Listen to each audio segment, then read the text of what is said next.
창세기 28장 우리 1절부터 마지막 절까지 다 보아야 되는데 10절부터 14절까지 말씀만 봉독하겠습니다.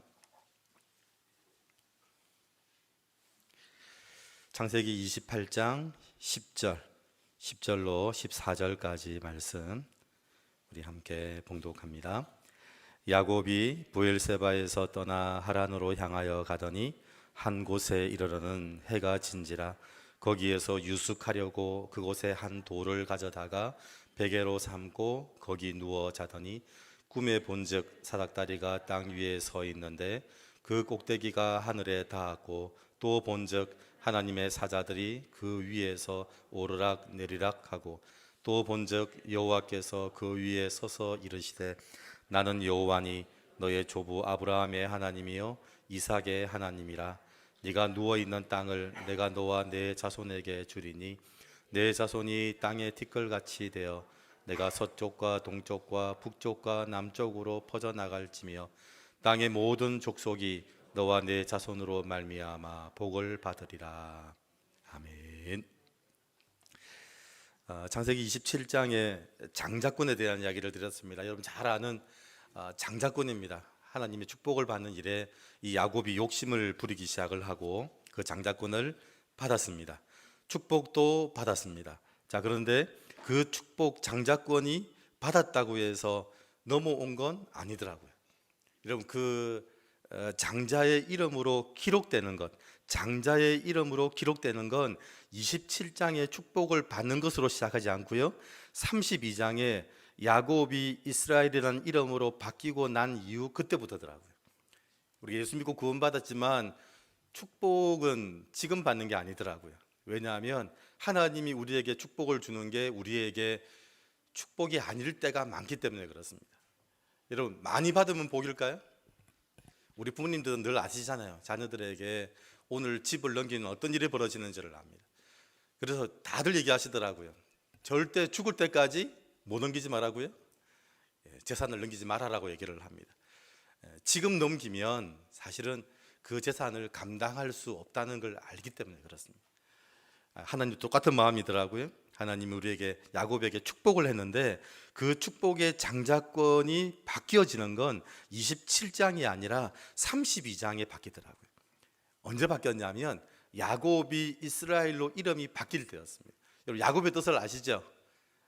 뒤꿈치를 잡은 놈입니다. 뒤꿈치를 잡은 놈. 쌍둥이로 태어나면서 둘째로 태어나는 것 정말 감당 못해 하는 아이였습니다. 2등은 죽어도 못하는 사람이 이 야곱이었거든요. 그런데 이 야곱이 이스라엘이 되는 거죠. 하나님과 겨루어서 싸우는 이기는 사람. 형하고 싸워서 이기려고 했던 사람이 이제 누구와 상대를 하냐면 하나님과 상대하더라고요. 여러분 우리는 사람과 비교해서 이기는 사람 아니더라고요. 저 사람보다 더 잘나고 저 사람보다 좀 더 잘 벌고 그게 우리의 축복이 아니고요, 우리의 비교 대상은 하나님이더라고요. 그래서 하나님과 겨루어서 이겼다, 이게 이스라엘이더라고요. 그래서 야곱이 이스라엘이라는 이름을 받는 게 언제냐면 그게 창세기 32장입니다. 그런데 그 32장은요 사실은 야곱이 이스라엘이 된 게 아닙니다. 이름만 바뀌었습니다. 야곱은 여전히 이름 바뀌었는데 여전히 야곱이더라고요. 그래서 어떻게 나눌 것인가를 약속받는, 하나님의 축복을 약속받는 게 32장, 그게 20년 걸리더라고요. 여러분 하나님의 축복을 받아 장자권을 받았는데 그 장자권을 가지고 진짜 하나님의 축복을 나눌 수 있겠다고, 나누겠다고 약속하는 데만 20년. 야곱이 죽을 때까지 야곱은 여전히 야곱의 모습으로 살았습니다. 언제 야곱이 이걸 이루었냐면 아들 요셉의 때에 그것을 이루었습니다. 저는 이 모습이 구약에 누구와 똑같았냐면 요나와도 똑같더라고요. 여러분 요나서도 마찬가지죠. 요나가 주의 복음을 니느웨에 전하라고 하니까 요나는 정반대 다시스로 가는 배를 탔습니다. 그 배를 타고 가는데 그 배에 풍랑이 일기 시작을 한 거죠.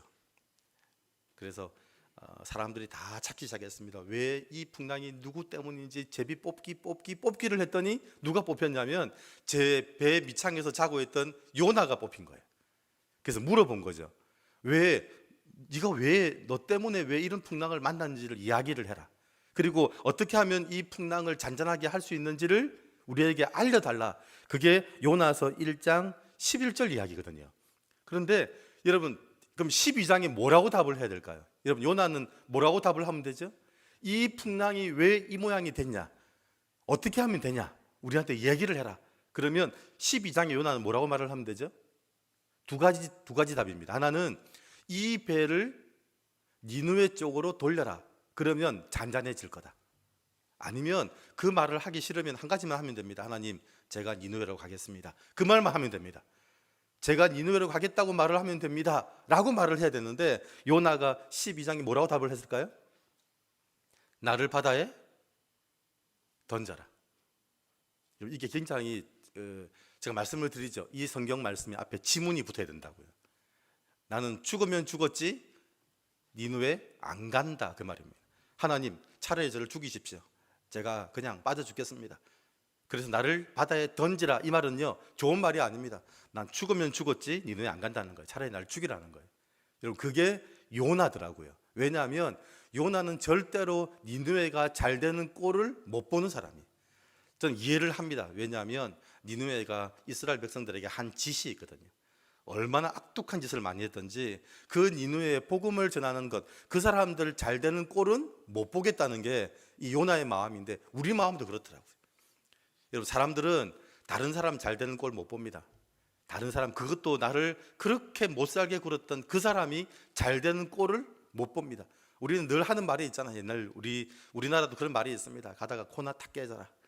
저런 놈은 자다가도 넘어지면 뒤를 깨지는 놈이지 하다. 우리는요 그 사람 잘 되는 꼴을 못 봅니다. 그러면 그렇지, 이게 우리 표현이더라고요.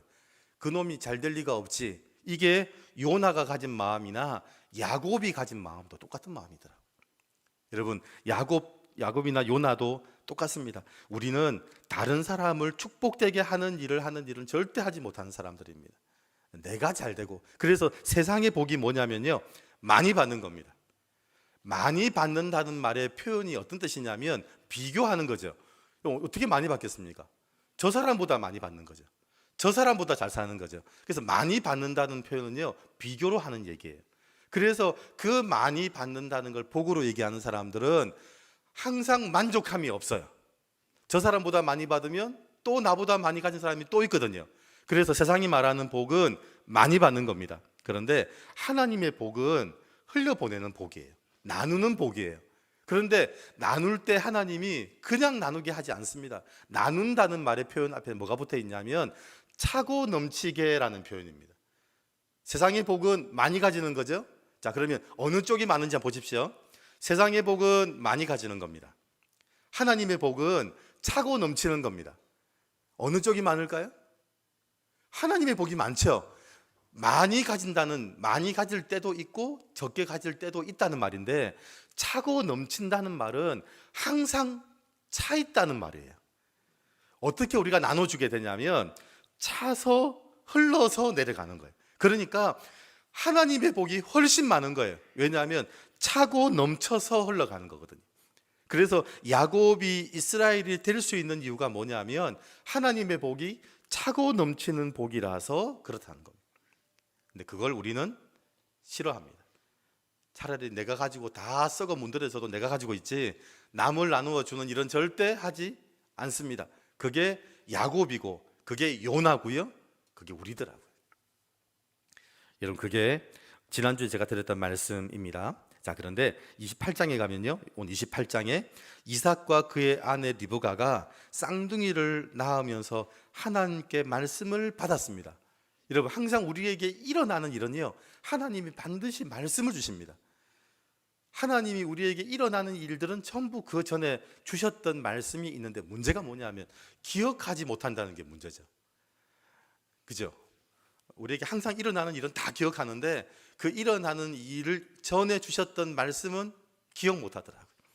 예배 시간에 여러분 무조건 주무시면 안 됩니다. 예배 시간에 깨서 무슨 말씀을 주시는지, 왜냐하면 오늘 받은 말씀은 다음에 일어날 일에 주시는 말씀이 되거든요. 그래서 오늘 말씀 기억하는데, 이 28장에 이삭과 리브가가 쌍둥이를 낳으면서 하나님께 말씀을 받았습니다. 무슨 말씀을 받았을까요? 25장 23절입니다. 25장이 받았습니다. 25장 23절에 이 쌍둥이를 낳으면서 무슨 약속의 말씀을 받았는지 보십시오. 25장 23절. 자, 시작. 여호와께서 그에게 이르시되 두 국민이 내 태중에 있구나. 두 민족이 내 복중에서부터 나누이리라. 이 족속이 저 족속보다 강하겠고 큰 자가 어린 자를 섬기리라 하셨더라. 어떤 말씀을 받았냐면 큰 자가 어린 자를 섬길 거라는 약속을 받았습니다. 그런데 쌍둥이를 딱 낳았잖아요.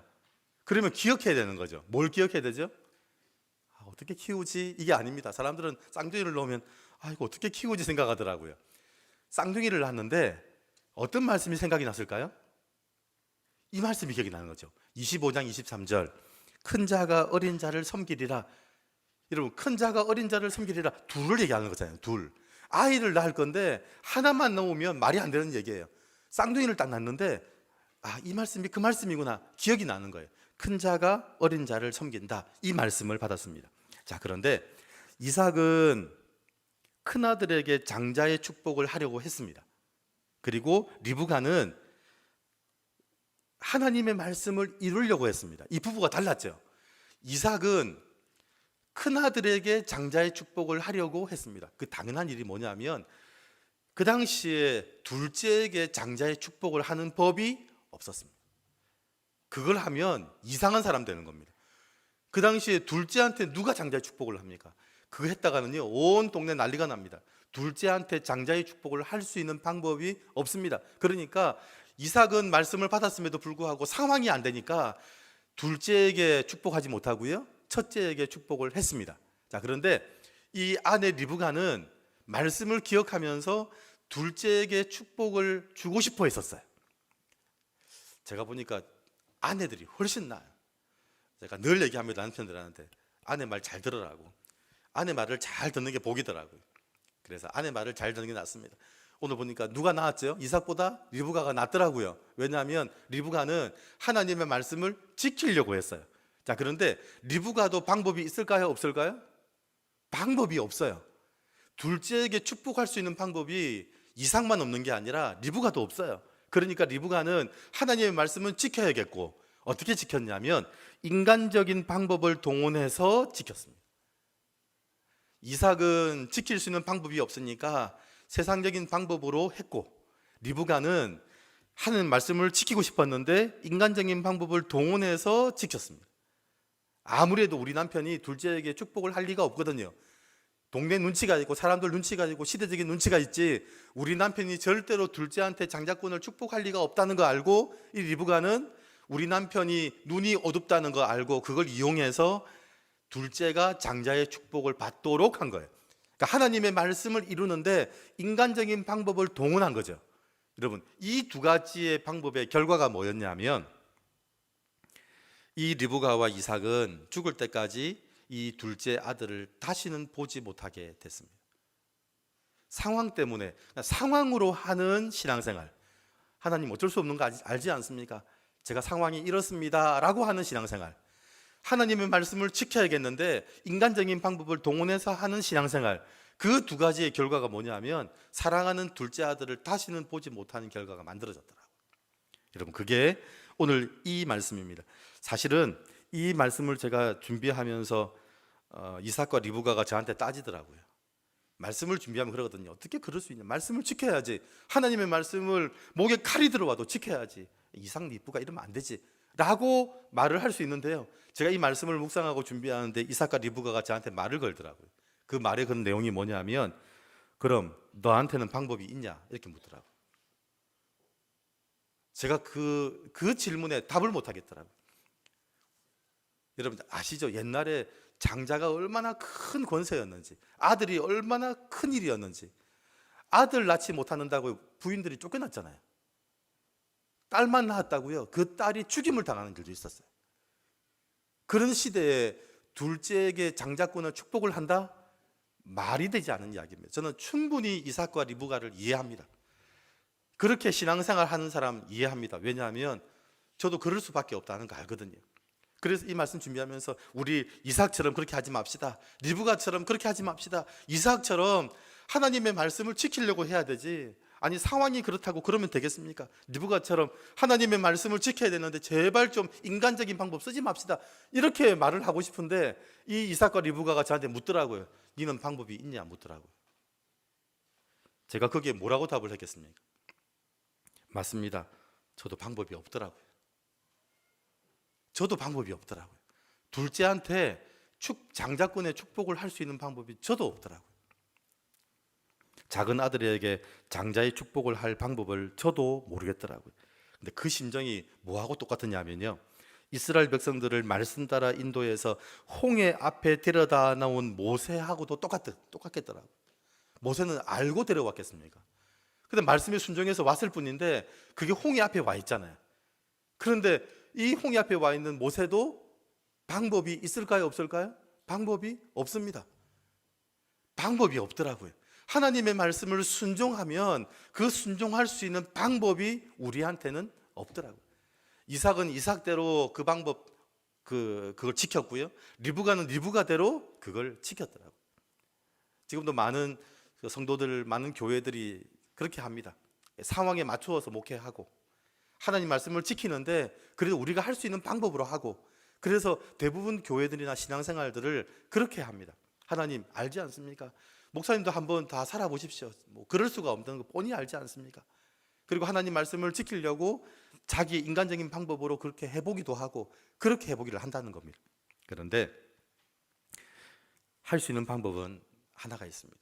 모세도 그렇고요, 저도 그랬습니다. 그리고 지금 하나님이 이 이삭과 리브가에게도 똑같은 방법을 주시는데 방법이 있습니다. 어떤 방법일까요? 기다리는 겁니다. 이삭과 리브가는 자기의 방법을 썼어요. 그런데 제일 좋은 방법이 있습니다. 기다리는 겁니다. 이삭과 리브가가 기다려야 했습니다.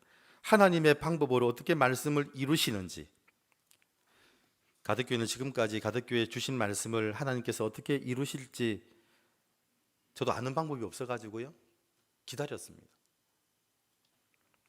기다렸던 이유가 간단합니다. 여러분, 왜 기다렸을까요? 우리에게는 방법이 없기 때문입니다. 기다리는 이유는 딱 한 가지입니다. 방법이 없거든요. 여러분, 우리는 이삭의 방법도 보았고 리브가의 방법도 보았습니다. 절대 그 방법으로 하면 어떻게 되는지를 보았습니다. 사랑하는 아들 다시는 보지 못하는 일이 생깁니다. 그런데 우리에게는 한 가지만 하면 됩니다. 기다려야 됩니다. 근데 기다리는 이유, 방법이 없기 때문입니다. 할 수 있는 방법이 없다는 건 얼마나 감사한 일인지 모릅니다. 하나님이 할 수 있는 방법이 없는 것을 몰아다 놓는 게 얼마나 좋은지 몰랐습니다. 그래서 모세는요, 홍해 앞에서 할 수 있는 방법이 없는 거예요. 여러분, 250만 명을 홍해에서 뒤에는 적군이 쳐들어오고 있는데 살려낼 수 있는 방법이 없다는 게 얼마나 놀라웠는지 모릅니다. 할 수 있는 방법이 없으면 할 수 있는 건 딱 하나밖에 없거든요. 기다리면 되거든요. 할 수 있는 방법이 있으니까 이삭처럼 하고 리브가처럼 하더라고요. 할 수 있는 방법이 없다는 게 얼마나 감사한지, 그게 얼마나 감사한 일인지 모릅니다. 할 수 있는 방법이 있었다면 아마 리브가처럼 이삭처럼 했을 겁니다. 여러분, 말씀 따라 홍해 앞에 민족을, 가족을 인솔해서 왔습니다. 얼마나 모세가 부담이 크겠습니까? 저도 얼마나 부담이 크겠습니까? 제가 가덕교회 부임하면 사람들이 다 저만 바라보더라고요. 담임 목사가 왔으니까 뭘 하겠지. 얼마나 부담되겠습니까? 왜냐하면 방법이 없는 사람이거든요. 방법이 없으니까 목사든 모세든 할 수 있는 방법은요, 기다리는 거더라고요. 주신 말씀은 있고, 주신 말씀은 있는데, 여러분, 가덕교회 주신 말씀이 마태복음 1장 1절이었잖아요. 제가 봤을 때 주셨던 말씀이 하나님이 교회를 세우시는데 교회가 두 가지를 할 거다. 아브라함의 자손, 열방을 섬기는 일꾼이 세워지고 다윗의 자손, 민족의 지도자를 세울 거다. 어떻게 세울지 제가 알겠습니까? 방법이 없는데, 그 두 가지 일꾼을 세울 수 있는 방법이 저한테는 없는데, 그러면 할 수 있는 게 뭐냐면 그 약속의 말씀 붙들고 기다리는 거예요. 그리고 그 약속의 말씀이 하나님이 일이 보여지면 따라가는 거예요.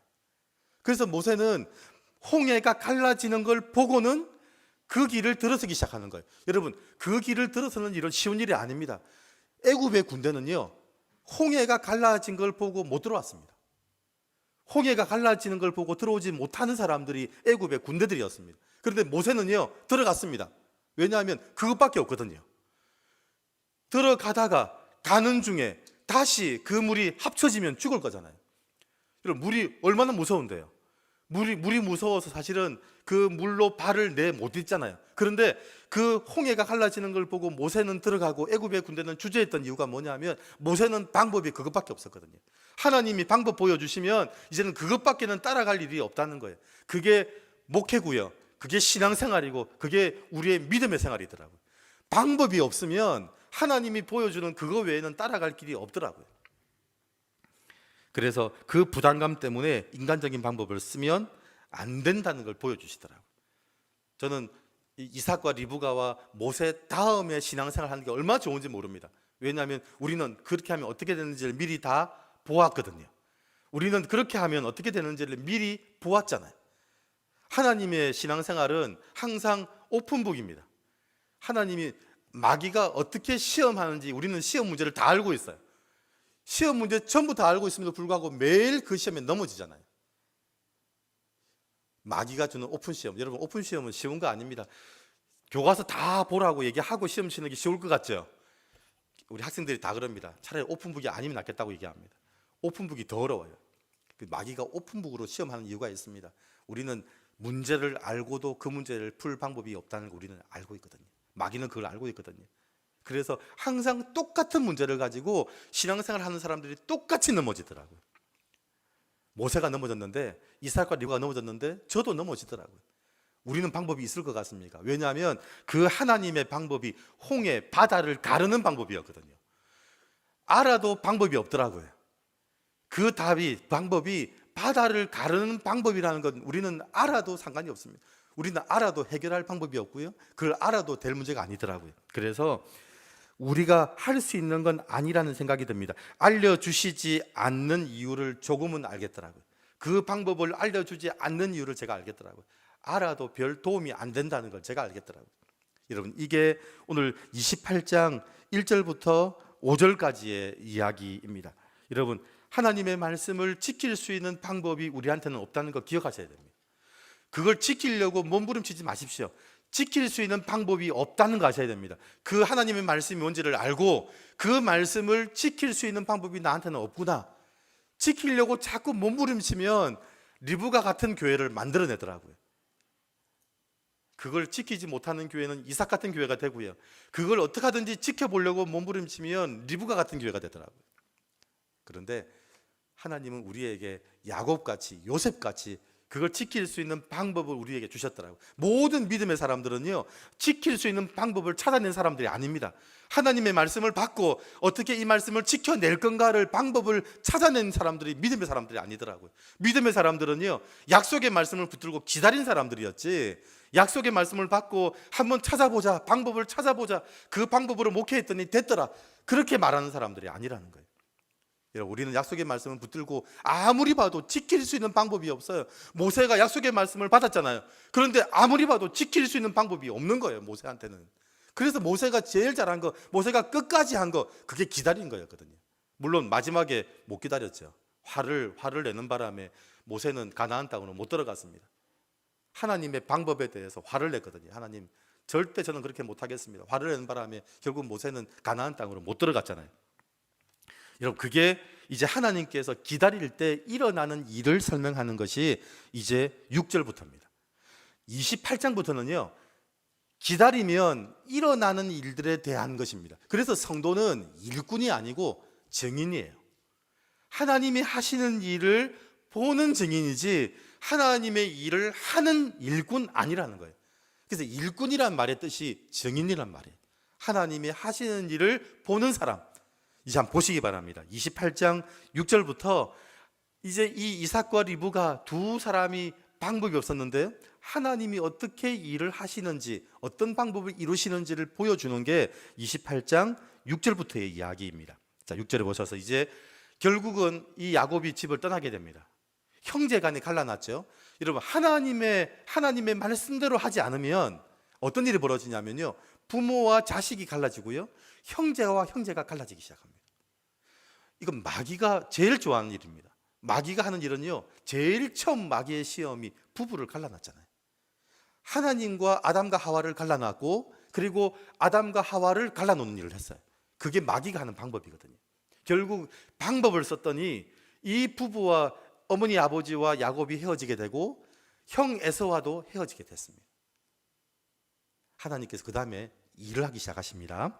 여러분 11절 보십시오. 11절 보시면 야곱이 집을 떠나자마자 일어난 일입니다. 11절 시작. 한 곳에 이르러는 해가 진지라 거기서 유숙하려고 그곳에 한 돌을 가져다가 베개로 삼고 거기 누워 자더니. 특별한 일일까요? 보통 일일까요? 보통 일이죠. 이제 삼촌 라반의 집으로 가는 길에 해만 지면 해야 되는 일이 이 일입니다. 특별한 일이 아니고요, 자야 되면 하는 일들이 이 일입니다. 유숙하려고 돌 하나 가져다가 베개 삼고 이제 거기 누운 거예요. 한 곳을 정해놓고, 그래서 편편한 땅 고르고 거기에 돌 하나 잡아서 베개 삼고 그러고 자는 거예요. 당연한 일이죠. 이제 삼촌 집으로 가는 길, 먼 길을 떠날 때 매일 밤마다 해야 되는 일이 이 일이에요. 자, 그런데 여기에 뭐가 필요할까요? 매일 똑같이 일어나는 일을, 사람들은 제일 지겨워하는 일이 뭐냐면 똑같이 일어나는 일이잖아요. 거기에 뭐가 필요하냐면 말씀이 필요해요. 우리도 내일부터 아마 똑같은 삶을 살 겁니다. 내일 월요일은 지난주 월요일과 별 다를 바가 없을 거예요. 똑같은 삶을 살 겁니다. 그런데 똑같지 않을 수 있는 방법이 있습니다. 말씀입니다. 그래서 한 돌을 가져다가 베개를 삼고 한 곳에 이르러 유숙하려고 한 돌을 가져다가 베개를 삼고, 똑같은 일, 평범하고 당연한 일인데 거기에 하나님께서 말씀을 주시더라고요. 그 말씀이 14절입니다. 여러분 참 신기하죠. 그냥 잠이 와가지고 그날 밤 자야 되니까 편편한 땅에 한 곳에 한 돌을 베개 삼아 누웠는데 거기에 하나님이 말씀을 하시는 거예요. 14절 시작. 내 자손이 땅에 티끌같이 되어 네가 서쪽과 동쪽과 북쪽과 남쪽으로 퍼져나갈지며 땅의 모든 족속이 너와 내 자손으로 말미암아 복을 받으리라. 무슨 말씀이라고요? 너와 내 자손으로 말미암아 복을 받으리라. 땅의 모든 족속이 너와 내 자손으로 말미암아 복을 받으리라. 이게 말씀이었어요. 그런데 이게 언제 이루어질까요? 언제 이루어지는지 설명하셨어요. 15절 시작. 내가 너와 함께 있어 네가 어디로 가든지 너를 지키며 너를 이끌어 이 땅으로 돌아오게 할지라 내가 내게 허락한 것을 다 이루기까지 너를 떠나지 아니하리라. 자, 갔다가 다시 돌아올 거라는 거예요. 갔다가 다시 돌아오는데 언제 돌아오게 된다는 거죠? 내가 내게 허락한 것을 다 이루기까지. 여러분, 하나님이 야곱에게 허락한 걸 다 이루기까지가 뭐냐면 그게 14절 말씀이에요. 땅의 모든 족속이 너와 내 자손으로 말미암아 복을 받는 것, 그게 되면 돌아오게 될 거라는 거예요. 그래서 야곱이 돌아오는 중에 야곱이 이스라엘이 되잖아요. 하나님하고 씨름해서 하나님과 겨루어 싸워서 이겨서 하나님과 상대하는 사람이 되고, 그래서 그 약속이 이루어지는 것, 그래서 돌아오는데 언제 돌아오냐면 그 약속이 이루어질 때, 허락할 때, 그때 돌아온다는 거예요.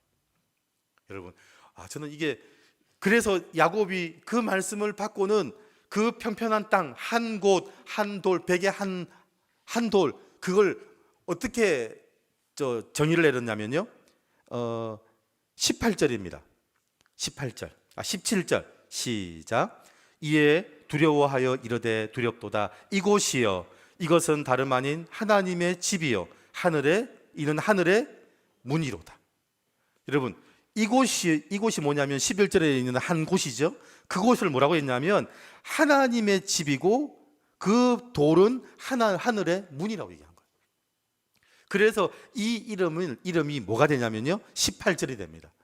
18절, 그곳을 이 야곱이 이름을 지어요. 18절 시작.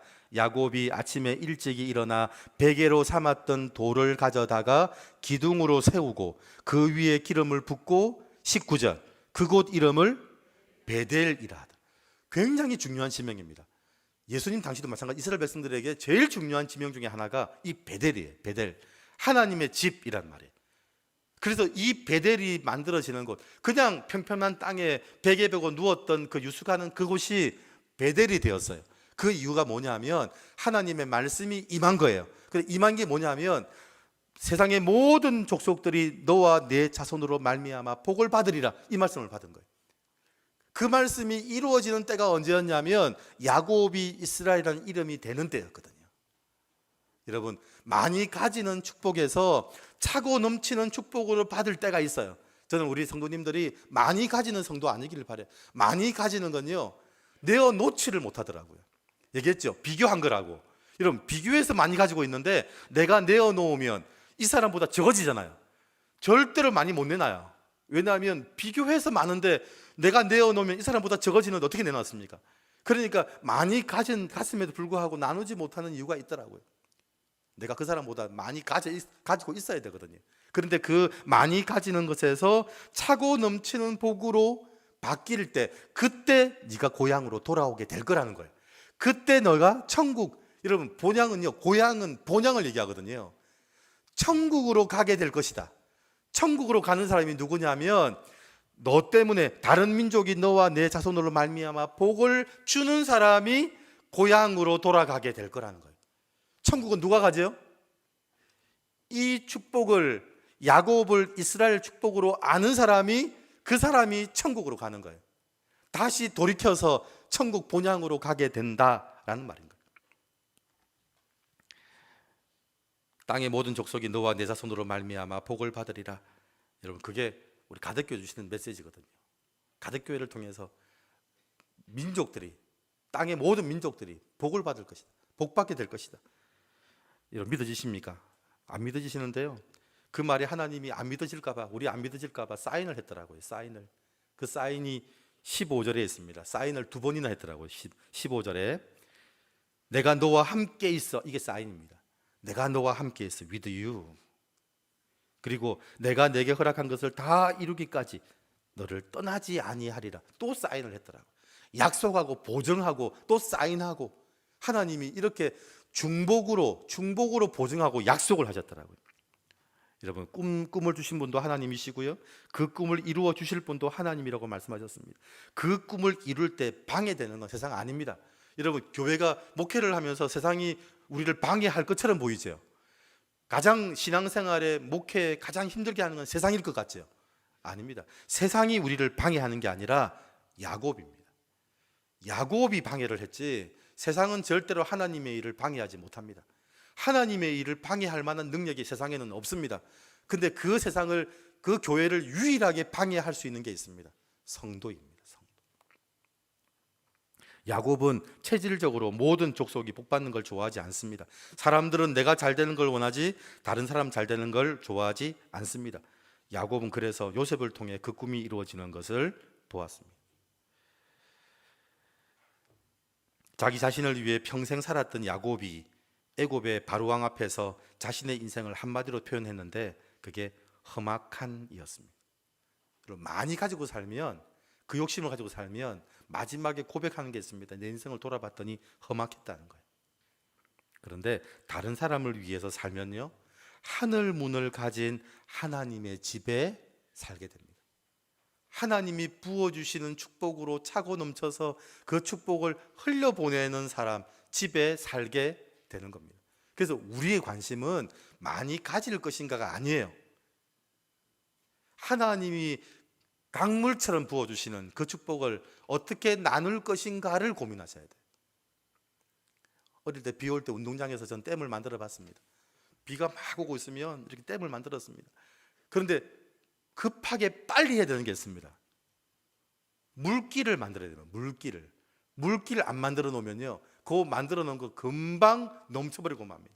그래서 댐 만들어 놓고 옆에다 물길을 만들어 놓고 물이 흘러가도록 계속만, 이게 성도더라고요. 하나님이 우리에게 365일 24시간 끊임없이 축복을 줄 텐데 그 축복을 안 나누기 시작하면, 흘려보내지 않으면 그 뚝이 무너져 버리는 일이 생기거든요. 끊임없이 계속 물길을 만들어서 그 물이 흘러가도록 만들어내는, 다르잖아요. 세상 사람들은 어떻게 하면 많이 가질 건가를 고민하는데 성도의 고민은 이게 어떻게 흘러가게 할 건가를 고민하잖아요. 그럴 때 하나님이 야곱이 이스라엘 되게 하고 그럴 때 어떤 일이 벌어진다고요? 고향으로 돌아가게 될 거라고. 여러분들이 다 천국에서 만날 수 있기를 바랍니다. 예수 믿고 구원받았기 때문에 다 성도라고 저는 믿습니다. 그런데 성도라는 걸 증명하셔야 됩니다. 그 성도라는 걸 증명하는 방법은요, 모두가 천국을 향해 걸어가는 사람이 성도잖아요. 다 하나님 자녀라고 얘기했는데 자녀가 맞대요. 목사는 다 믿습니다. 자녀라고 믿으니까. 그런데 보니까 집으로 안 가고 있어요. 자녀일까요? 자녀 아닐까요? 해가 지고 있는데 이제 집으로 돌아갈 시간이 됐는데 집으로 안 가고 있어요. 자녀 아니라는 거예요. 집으로 가고 있는 사람이 자녀지, 본향을 향해 가고 있는 사람이 자녀지. 근데 누가 가고 있다고요? 너를 통해서 온 세상의 민족들이 복을 받게 하는 사람, 그게 하나님의 자녀라는 거예요. 저는 여러분들이 다 같이 한 방향을 향해서, 본향을 향해서 다 가는 사람이길 바라고요, 본향에서 다 같이 만날 수 있는 사람 되기를 주의 이름으로 축원드립니다. 기도하겠습니다. 하나님 아버지 감사합니다. 야곱이 이스라엘 되지 않고는 고향으로 절대로 돌아가지 못할 거라는 약속의 말씀을 받았습니다. 그 약속의 말씀을 받은 그곳에 기름 부어 베델이라는 이름을 지었습니다. 하나님, 천국을 향해, 본향을 향해 가는 우리들 되게 하여 주시옵소서. 아버지, 야곱이 이스라엘 되지 않고는 본향으로 돌아가지 못한다는 사실을 압니다. 아무리 가고 싶어도 가지 못한다는 사실을 알았습니다. 하나님, 본향으로 천국을 향해 걸어가는 주의 백성들 되게 하여 주시고, 그러기 위해 우리가 받는 복은 많이 가지는 복이 아니라 차고 넘치는 복, 흘려보내는 복, 그 복을 받는 우리들 되게 하여 주시옵소서. 예수님의 이름으로 기도드립니다. 아멘.